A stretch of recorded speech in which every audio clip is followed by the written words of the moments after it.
Schultz news and commentary available to you every day right here at WeGotEd.com, RawStory.com, and RingOfFireRadio.com. Good to have you with us on this Wednesday edition.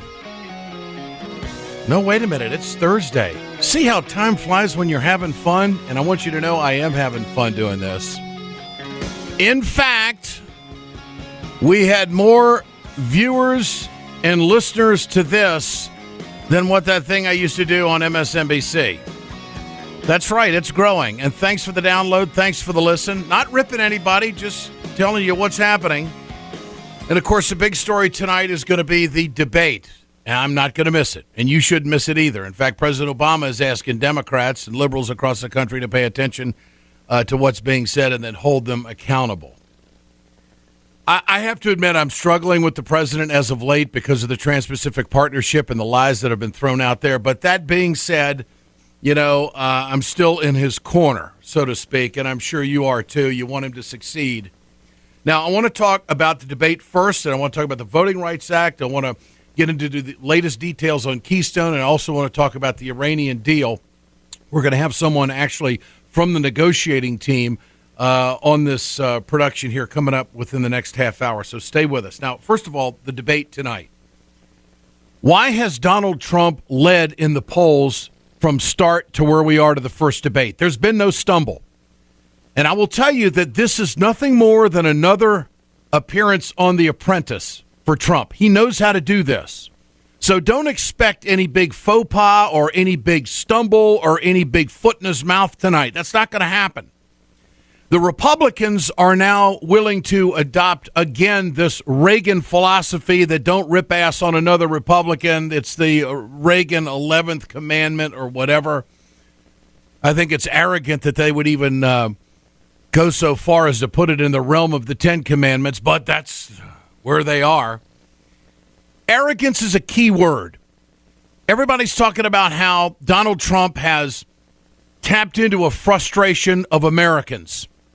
Okay, what's the frustration? The frustration is business as usual, nobody telling it like it is, and nobody willing to do something. So from day one, Trump comes out and says, you guys aren't doing anything about immigration. We have this huge problem, and I'm going to do something about it. And this is the Republican reaction to where Trump is. Everyone else is dancing around it. I'm going to stand for the American worker. We have to prove to the American people that illegal immigration is under control. They want to see the fence completed. They want to see more border agents. They want to see more drones and cameras and ground sensors. Those that have overstayed their visas, you go find them, you pick them up, and you send them back wherever they're from. So that's basically the backdrop and response to what Trump said early on when he made his announcement and went after the border and made immigration a big issue. Just remember, I have been on record for years telling you on every platform that I've had that the Republicans do not want immigration reform. They want cheap labor. And if they have immigration reform and they have a level of amnesty of what they call it, you're going to be walking a bunch of low-wage workers right into unions, and that is the last thing the Republican establishment wants. And you're also going to be walking them into a voter registration, which, of course, is what the Republican establishment does not want. Interesting tonight, the stage is in Cleveland. John Kasich's home state, where he is the governor of Ohio. He's done as much or more of anybody when it comes to voter suppression and the Voting Rights Act that's taken place. And we'll talk to Nina Turner about that in a moment. But it's been immigration, the thorn in the side of all of these guys, that they don't know how to handle Trump because deep down in their soul, they don't want immigration reform. So Trump is willing to do something about it, and he's leading the pack, and he has said some pretty aggressive things, and he won't back down. And that's where the arrogance comes in. When are people going to realize that the base of the Republican Party, it is arrogant? They're looking for an arrogant candidate. And Trump shows up sticking a stick in everybody's eye saying you're not getting the job done. I'm be the guy that's going to do it. No, by the way, I can create jobs. So this is why Trump has led from start to where we are right now in the first debate. Now, Trump talked to O'Reilly again. I'm going to play this segment again here quickly, this piece. This is how he's going to handle it if they attack him. Well, not really, Bill. I don't know how you can rehearse for a debate. I watched Mitt Romney. He let us down last time he rehearsed. You have to be who you are. I don't have any pollsters. I know the other folks have pollsters, and everything's got to be just perfect. The fact is, the pollsters oftentimes they don't work. If they were any good, why aren't they running? And I'm not looking to hurt anybody. Now, when he says pollsters are going to tell you what to say. No one's going to tell Trump what to say. That's the unvarnished appeal that people have when it comes to Trump. And I don't think that's going to evaporate tonight on a stage where there's 9 other bozos out there that are going to fall all over themselves trying to do the Reagan rule. Look, they're going to have to confront Trump and try to get him off his game, but it isn't going to happen. Now, Rick Santorum is up there upset on CNN this morning, talking about how they need, actually a couple of debates, but he says that there's a disservice being done by the Republicans because not everybody's getting a shot. When you have an abundance of riches, which we do in the Republican Party, if you look at the fact that we have, over a dozen candidates who are clearly, very qualified, competent leaders, the fact that we're arbitrarily limiting that debate is, I just think, a disservice to the American public. So we're limiting the Republicans are limiting the debate because the sweater vest isn't going to be on the stage tonight. Would Santorum be saying that if he was in Trump's position or second or third in the polling? Would he be saying, we got to have 2 debates? No, he's saying that because he's not going to be seen tonight. So I look for a very entertaining presentation tonight, and I think that Trump is going to come away the winner. I do. I think Trump isn't going to be tarnished at all.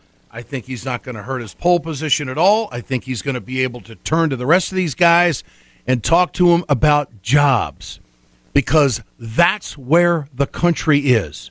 We have depressed wages. Depressed wages means that people don't have the disposable income that they used to have, that there is a separation between the top and the bottom that's greater now than ever before. And until the Republicans can come up with some kind of solution to deal with that, nobody's going to get any real traction against anybody the Democrats put up right now.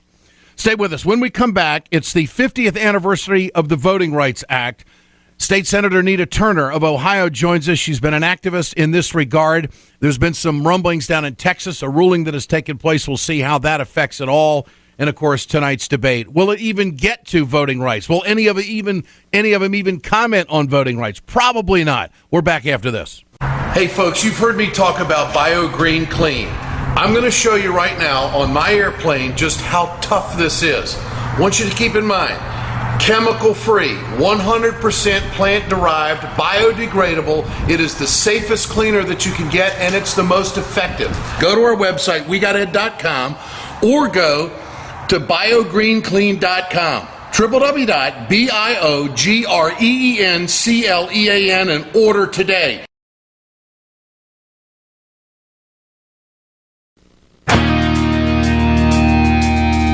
Communication Workers of America, Alliance for American Manufacturing, BioGreen Clean, and the iSave team make it all happen right here on Ed Schultz News and Commentary at wegoted.com, rawstory.com, and ringofireradio.com. Well, today marks the 50th anniversary of the Voting Rights Act.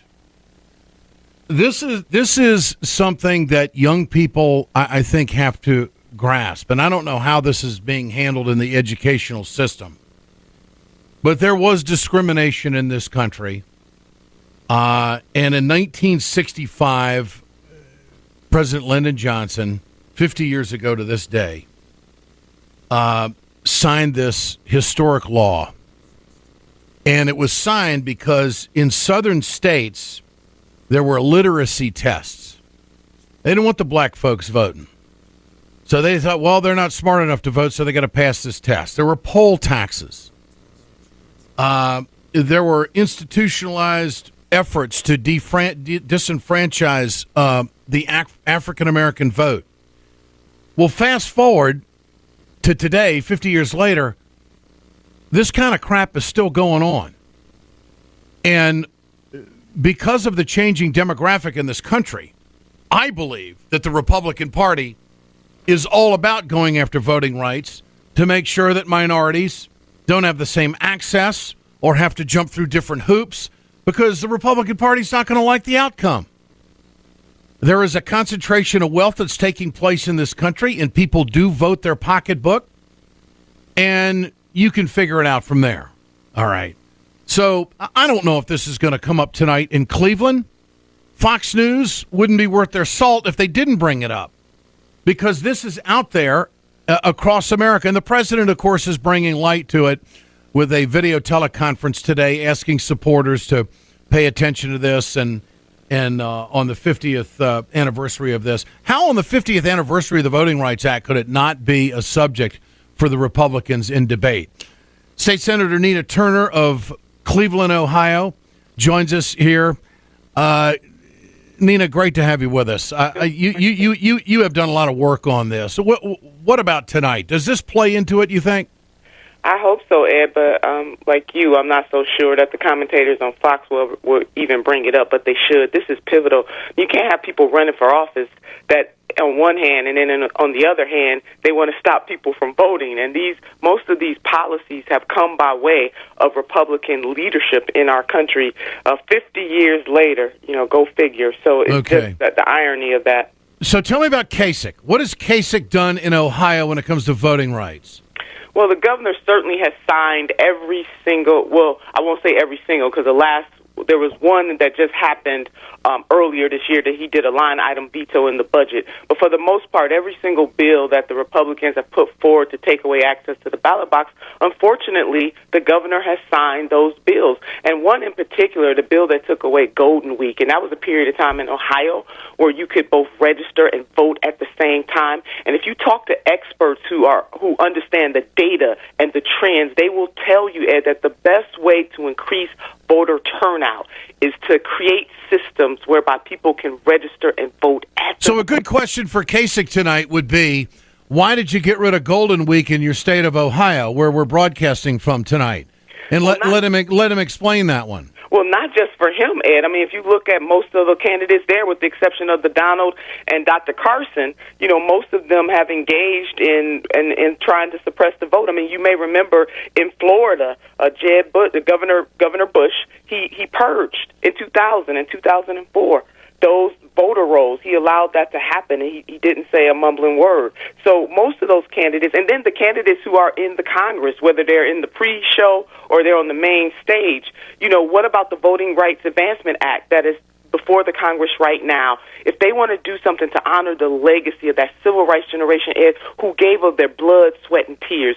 We've had many fights since then, but people in that generation lost their lives, and if they didn't lose their lives, they lost their livelihood because they were just standing up for equality and justice and liberty through the power of the ballot box. What would be the greatest tribute to them, especially a debate happening in the city that elected the first African-American mayor of a major city, in a city that is a majority African-American city, that if each one of those Republican candidates will say that if I am in the Congress, I will sign on to that act and vote for it, and if I'm not in the Congress as the leader, wanting to be the leader of the free world, I will push to make sure that passes through the Congress. Okay. In the state of Texas, the federal appeals court ruled that Texas's voter ID law violates the law. Where do we go from here? Yes.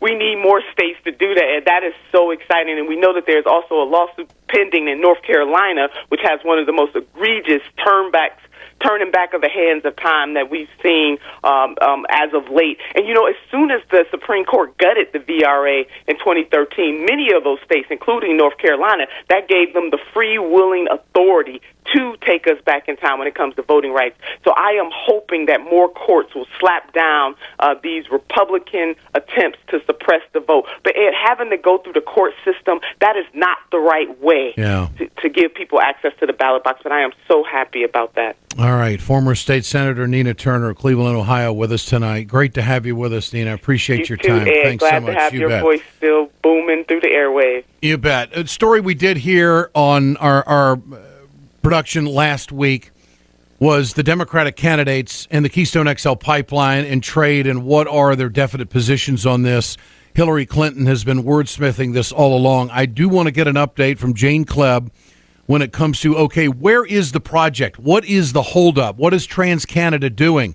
And there's talk now of TransCanada trying to sue the United States to get back billions of dollars of investment that they've made if the president rules against it. We'll go down that road. And also we're going to be talking about the Iranian nuclear deal. One of the negotiators who was on the team joins us. Stay with us. We're right back on the Ed Schultz Internet broadcast. It's time to continue our conversation about mechanical insulation. Mechanical insulation is for the piping systems in our nation's commercial and industrial facilities. Facility owners are burning up billions of dollars through the lack of mechanical insulation on these piping systems. Call the iSave team. Insulation saves America valuable energy, and this team of energy conservation specialists is shovel-ready to save you money. Visit iSaveTeam.org to have a specialist give your plant an energy audit. Listen to the Ring of Fire weekends on radio stations across the country.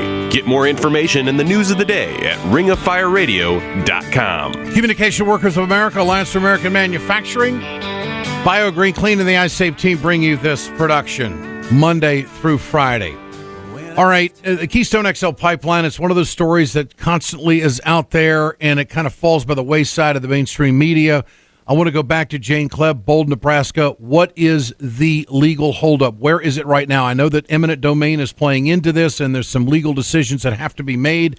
The president has given indications that he would go thumbs down on this project, and now TransCanada is saying that they may use a clause in the NAFTA trade agreement that would give them an opportunity to recoup millions of dollars in which they have invested into this project. Jane, good to have you with us today. Thanks, Ed. Good to be on. Okay, what is the legal wrangling right now? What is the latest? Where does it stand? So TransCanada has to get state permits in addition to federal permits from the president. They have to get a presidential permit at the national level, but then they have to get state and even local permits. So in South Dakota, their construction permit expired, and so they just went through almost a 2-week hearing where tribal nations, landowners, and other citizen groups were there essentially saying they haven't met the conditions of their permit, and so their permit should not be re-granted. Okay, so hold it right there. None of that was in the mainstream media. We have just gone through a permitting process in South Dakota. The tribes were out and about gathering support to say no to this, and we didn't see that anywhere, did we? No, we didn't see a peep, and there were very strong arguments that landowners from Keystone 1, Canada has a pipeline already in the ground that was approved under George W. Bush, and so landowners from that pipeline testified, showing that TransCanada has failed to reclaim their land, has talked about spills that have happened that have really gone unreported in the mainstream media. So there was zero, except for the South Dakota paper, of course, of that really critical hearing. Okay, so the other permit issue is in Nebraska, correct? That's correct. So Nebraska is essentially at a standstill. Landowners have challenged the state law that Governor Heineman used to give TransCanada a state permit and to give TransCanada eminent domain. Governor Heineman ran around our state constitution and essentially gave TransCanada a free pass without going through the legal process that normally is in place for a pipeline of this magnitude. So there's Senator John Hoeven of North Dakota is saying that there's indications that the president is going to go thumbs down on this. We're coming up on 2 years of doing this story, being legally dragged out. The president hasn't made any decision on it.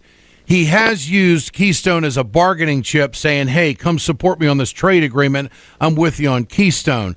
You can't horse trade like that. There are absolutes. If it's something bad, it's bad. If it's bad for workers, bad for the environment, you got to go down the correct road for the future of the country. That's how I see it. There's some things that you can't horse trade. I think this is one of them.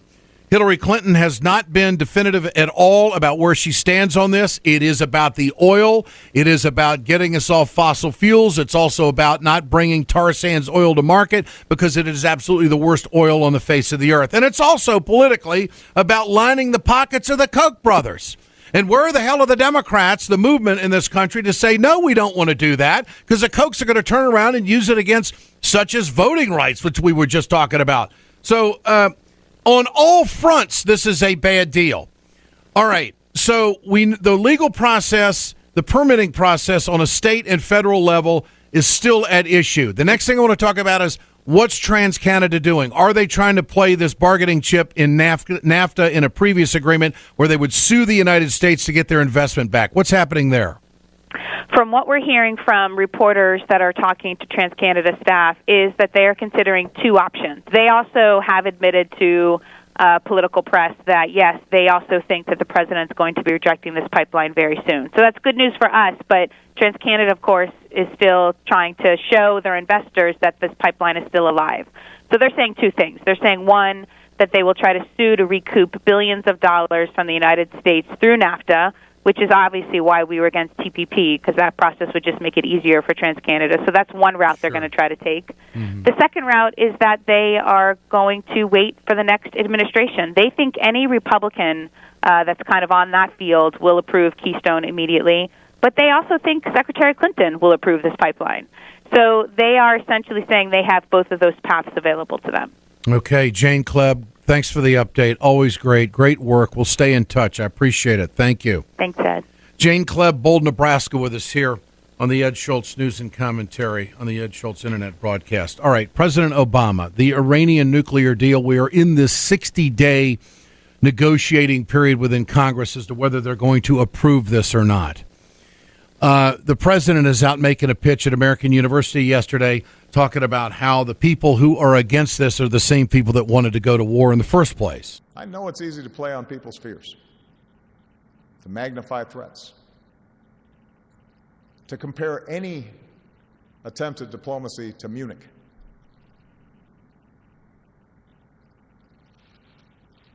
But none of these arguments hold up. They didn't back in 2002 and 2003.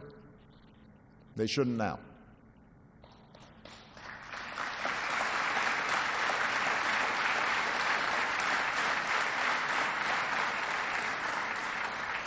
The same mindset, in many cases offered by the same people who seem to have no compunction with being repeatedly wrong,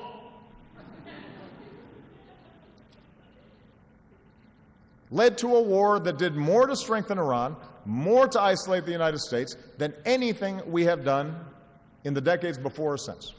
So this is vital. That soundbite is crucial.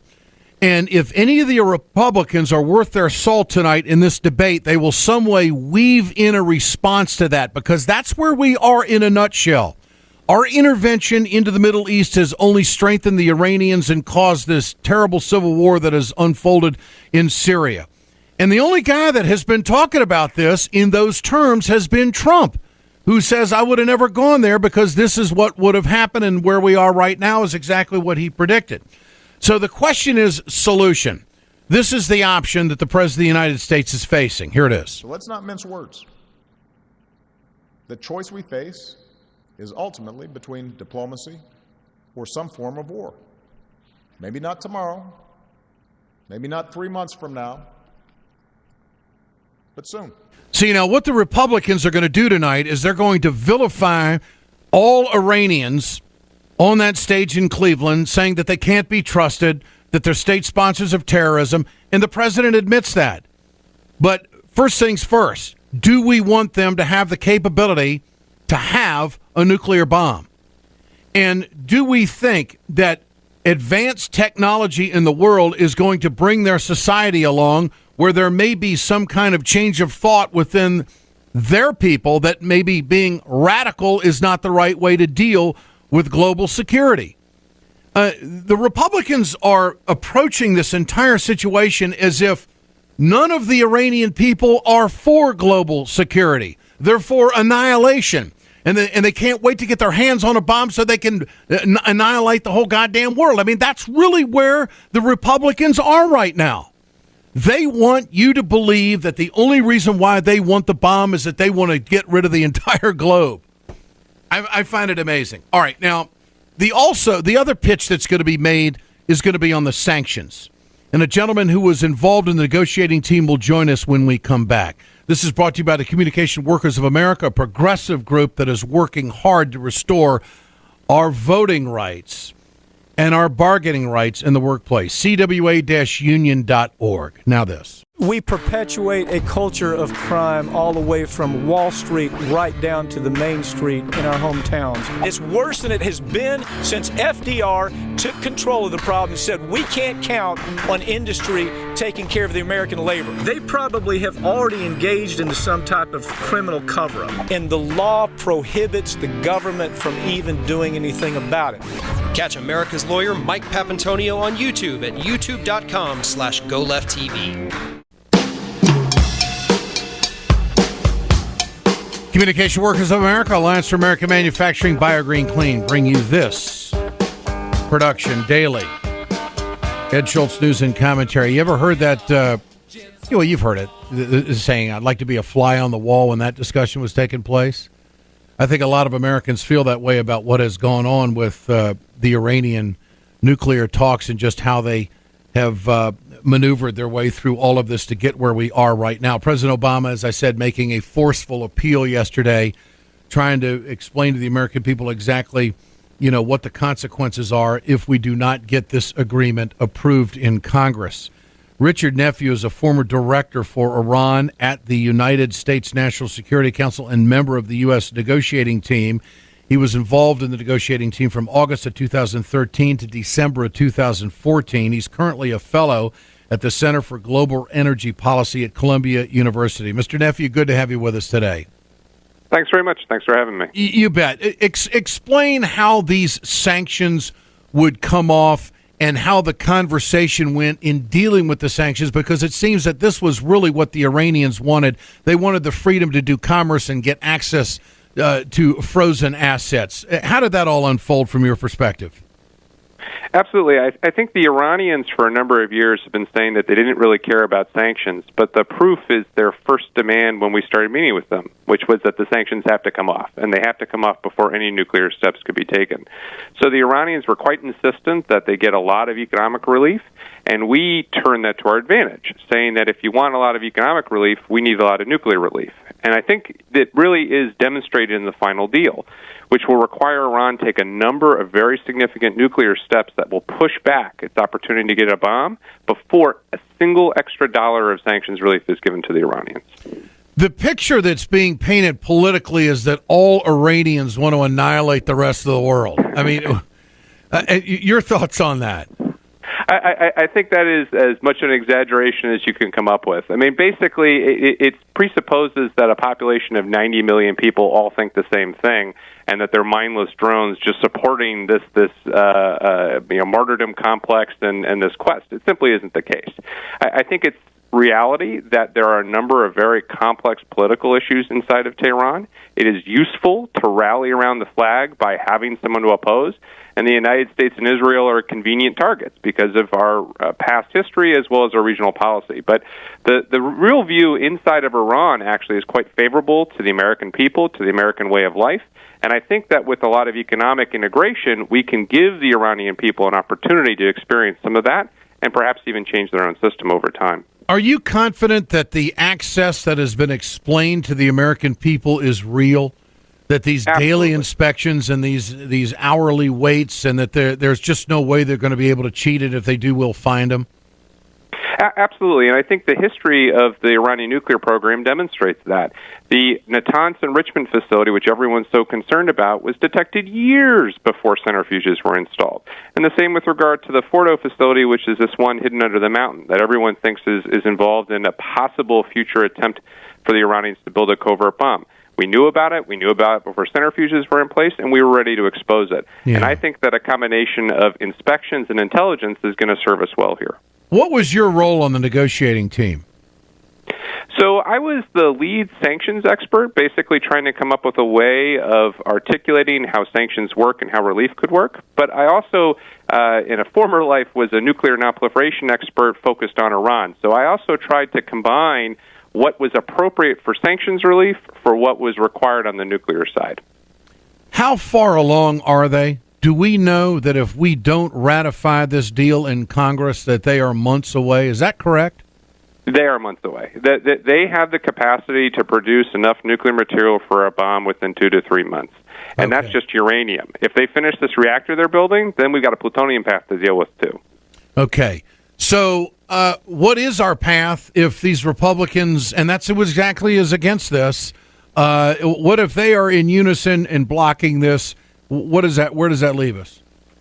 Well, I think the first thing is I'm quite confident that there's enough votes in the Congress to defeat an attempt to override the president's veto. And the president's already said he will veto an attempt to kill this deal. So I'm pretty confident that we can sustain that and therefore keep the deal in place. But if the deal does unravel, then I think we're in a much worse world.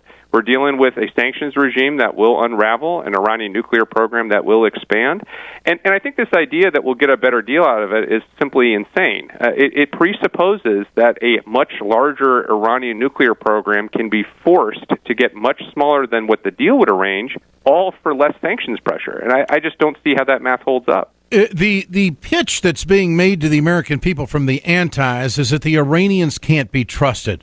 What was your sense in dealing with them? Well, I think there's a lot to that. And I don't trust the Iranians. I don't think the administration trusts the Iranians. They have to earn that trust, and they will earn that trust with 10 to 15 years of deep restrictions and very intrusive monitoring.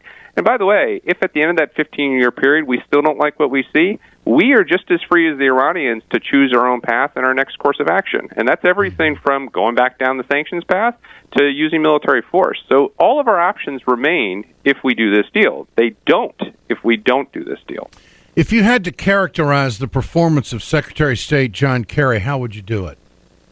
Exemplary. I mean, he brought a lot of energy and a lot of focus to this issue. I don't think you could imagine another Secretary of State spending as many hours and days and weeks both getting smart on the issues and then being willing to engage in these detailed negotiations.